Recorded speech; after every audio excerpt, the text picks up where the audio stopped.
Hello students, welcome back to this series on the detailed discussion upon the Civil Services question paper mains examination 2022.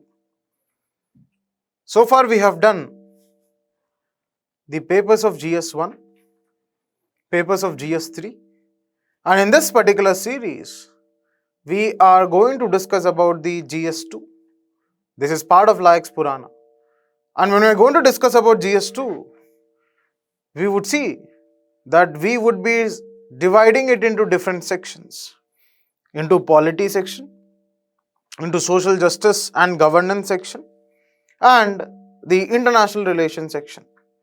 And as part of this, we would see the multiple videos coming in as part of a series so that it is put to the perspective in a better manner. Now in this particular paper, today let's identify the first aspects with respect to the different questions that are present. When you look at this, I think till question number 5, we are going to have polity questions.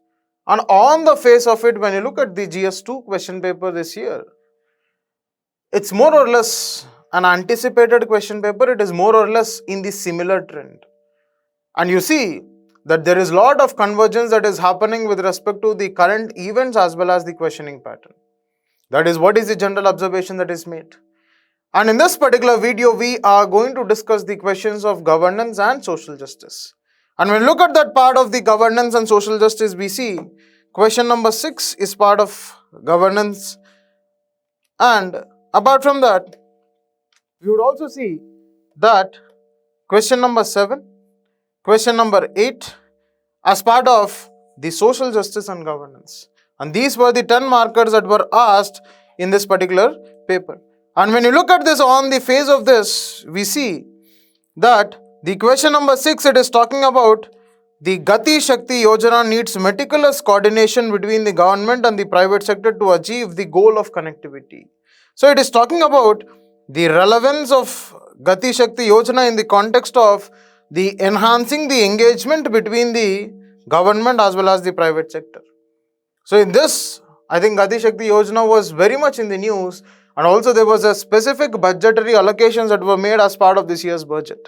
So in that context, this question was asked. Keeping that in mind, we would go for a detailed discussion little later once we see these questions.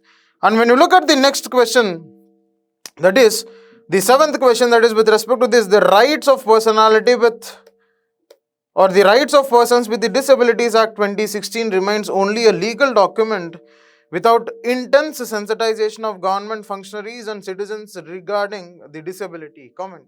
So it is talking about the vulnerable section. And in this, the vulnerable section is the disabled. And they are categorically looking at this particular act to be a mere legal action. Because what happens is when you look at the governance mechanism that is especially dealt with this such a section, that is the vulnerable section, it not only demands the necessary institutional setup, it not only demands the necessary legislative setup, but it also demands the personal level governance, it also demands the personal level kind of sensitization and awareness that has to be spread among the people. Right? So that is the what is the questioning pattern that is happening in this particular question. Then when you look at the 8th question, reforming the government delivery system through the DBT is a progressive step, but it has limitations too.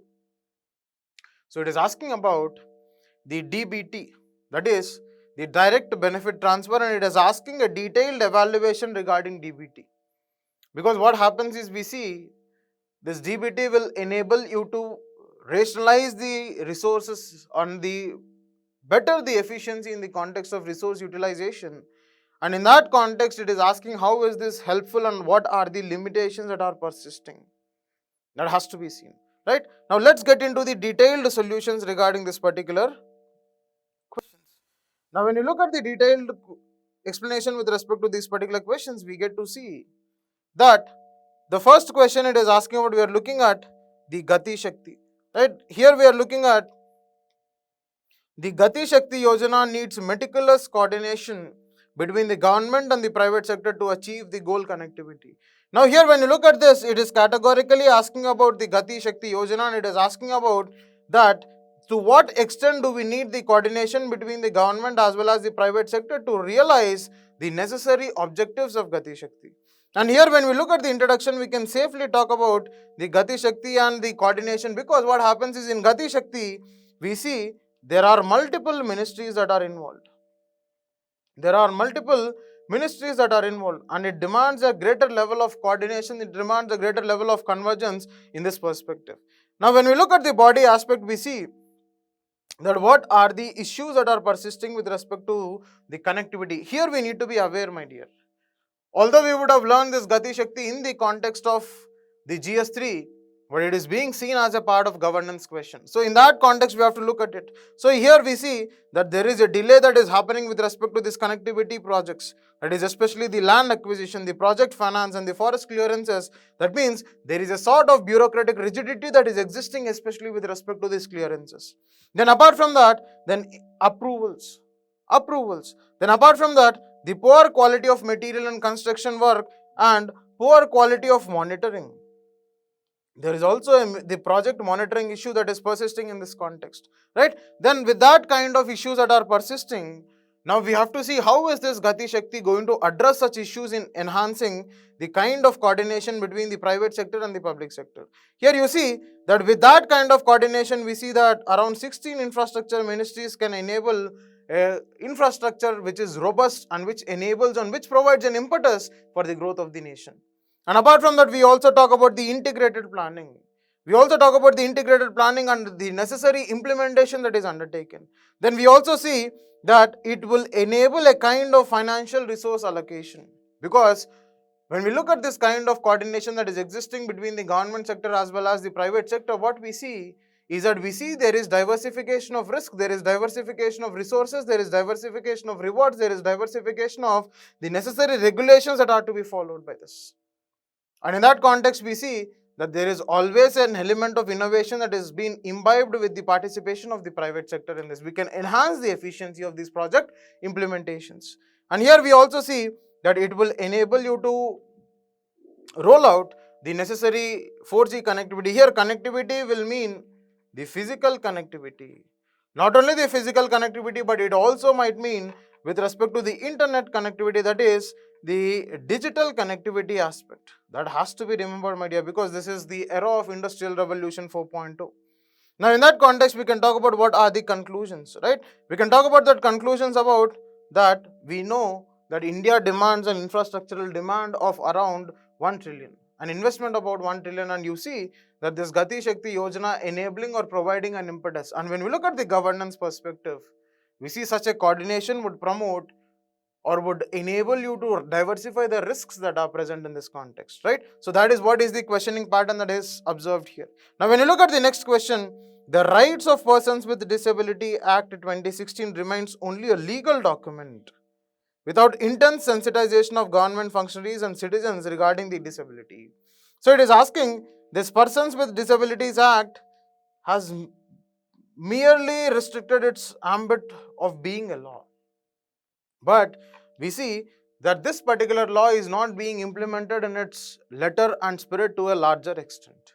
And the fundamental reason what UPSC is stating in this particular question, it is the miss of sensitization.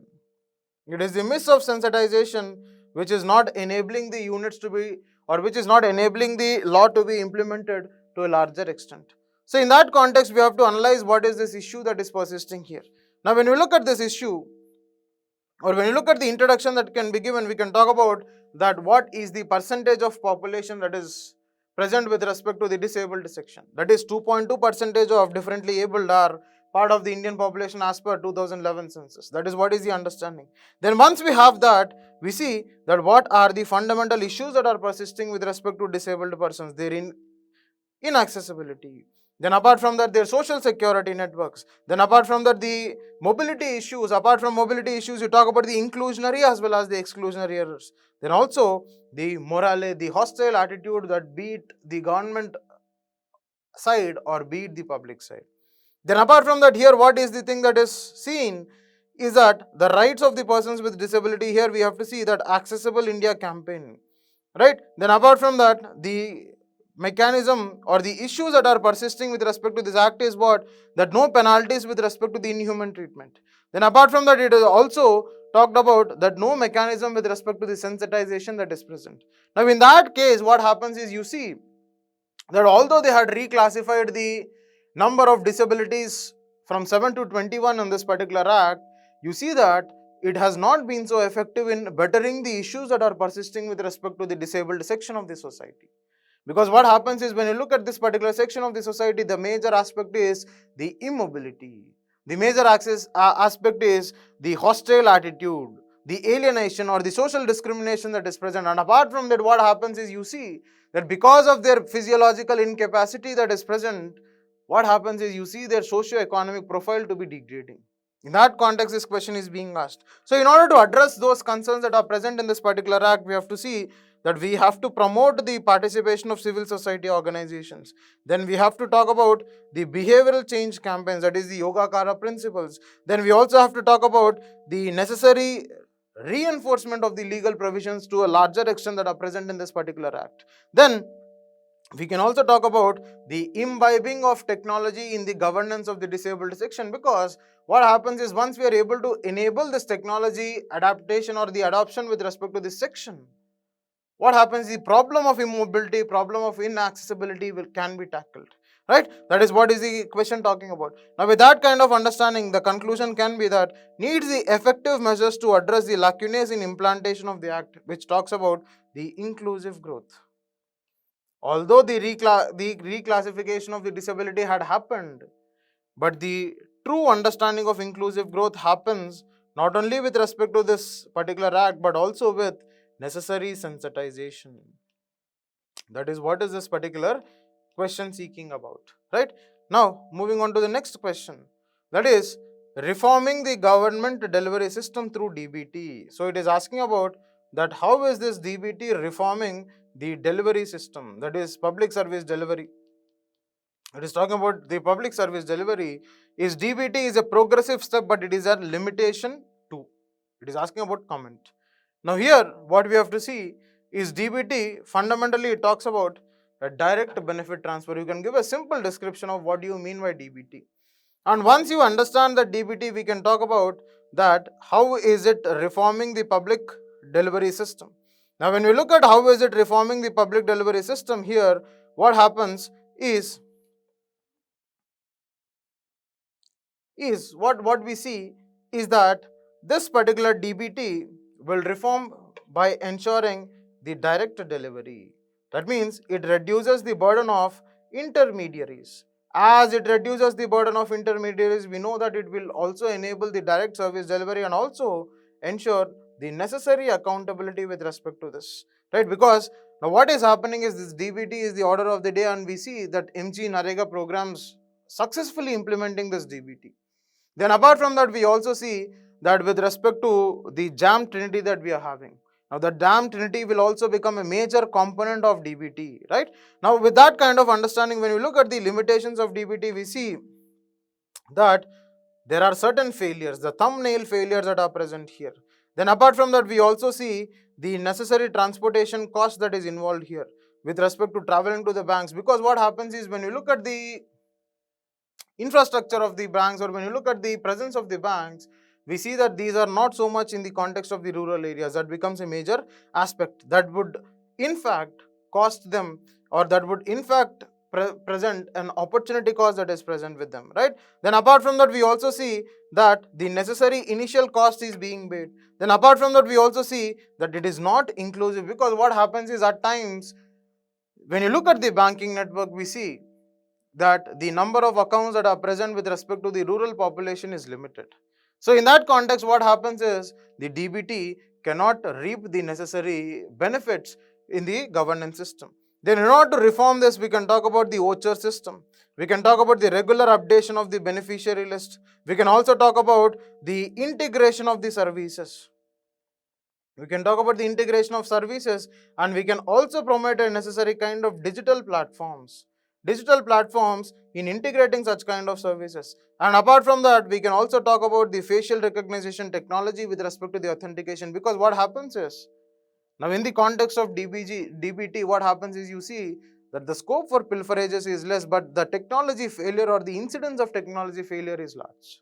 So in that context of incidence of technology failure, what we need to understand is we need to minimize the risk. In order to minimize the risk, we have to go for the diversity of recognition systems that are present in this aspect. And with that kind of understanding, we can conclude saying that reform the governance process and systems to reform the governance by following the principles of good governance. Because when you look at the DBT, the major aspects is the accountability and transparency aspect. Then apart from that, we also see the public-centric governance. Public-centric governance is what is assured through DBT, right? So these are the 10 markers as part of the social justice and governance part, right? We would do the 15 markers in the next video. Thank you.